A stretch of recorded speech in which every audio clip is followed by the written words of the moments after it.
Ford's Garden Song, take one.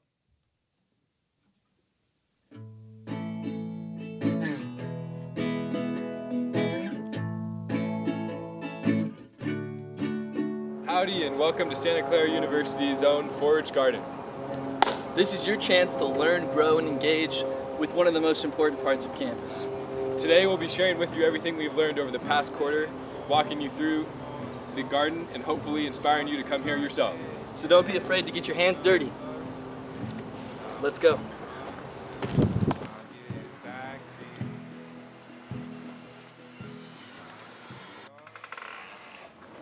Hey, welcome to the greenhouse. This is where seeds go to germinate.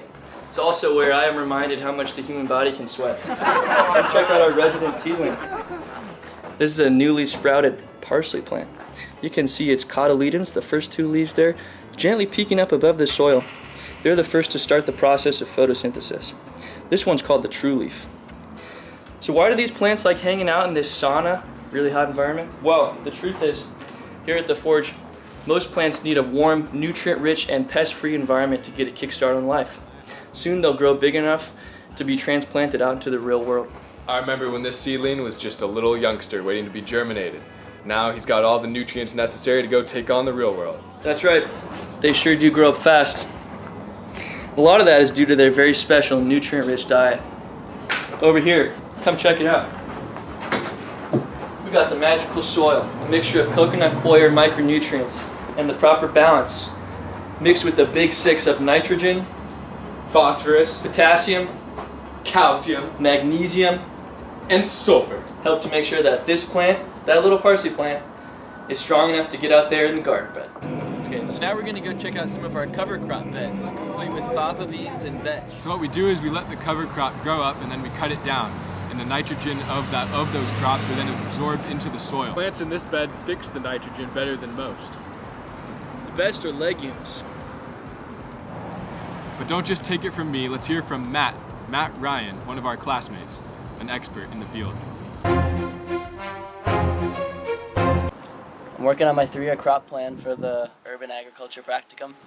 We're going to start off with heavy feeders, one season, lead into light feeders the next season, then nitrogen fixers and cover crops. That's going to repeat for 3 years.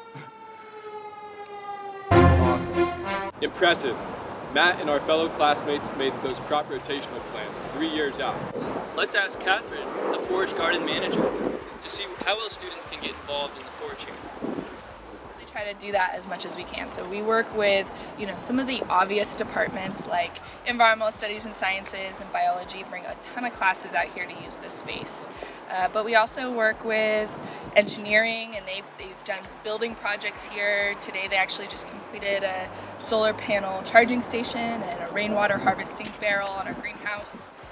So the Bronco Urban Garden Program, or BUG for short, is our outreach program where we work in the community, and we have 2 school gardens at 2 elementary schools in San Jose. As you can see, we have an incredible student resource here at the Forage Garden.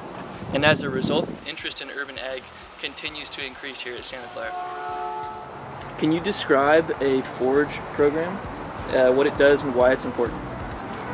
So every week we have a community farm stand that's donation-based, and everyone, students, staff, faculty, and just people from Santa Clara are welcome to come by and purchase our produce that we grow for any amount of money that they can afford. And what I think is most important about it is we grow a lot of varieties of vegetables that you wouldn't often see in a grocery store or even some farmers market, so it exposes people to the different varieties that are available to eat, and it also acts as a great way to educate people on how to prepare vegetables in more exciting ways, or how to eat fruits differently, to make sure that healthy eating is both more attainable and more enjoyable.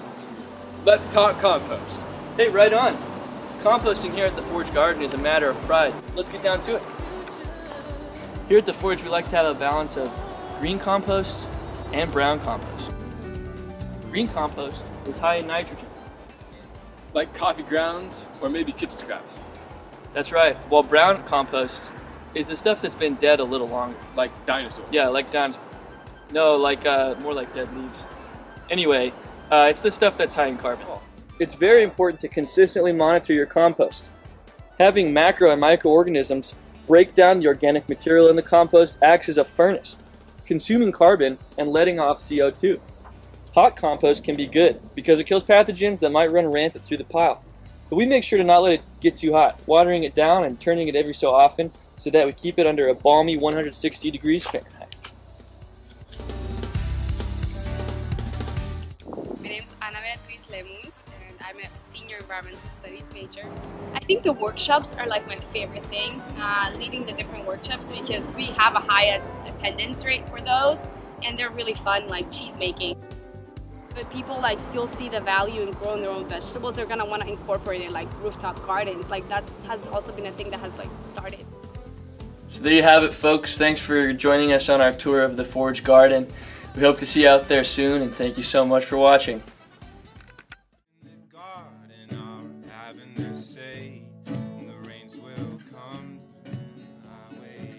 Yeah, I'm seeing a lot of students who are becoming really interested in urban agriculture, and within the last 10 years it's grown dramatically. It's really becoming a budding field.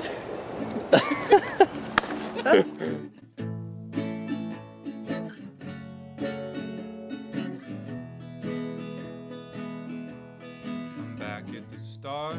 I've gone to my bed for one more song. Sharks in my head, yeah, they smell blood. Now. I will run till I get back to you. I'm out in the yard. I'm thanking my stars for a What happy is your least favorite thing about Catherine? Oh. The rains will come. I wait out for you. Actually, more like straw.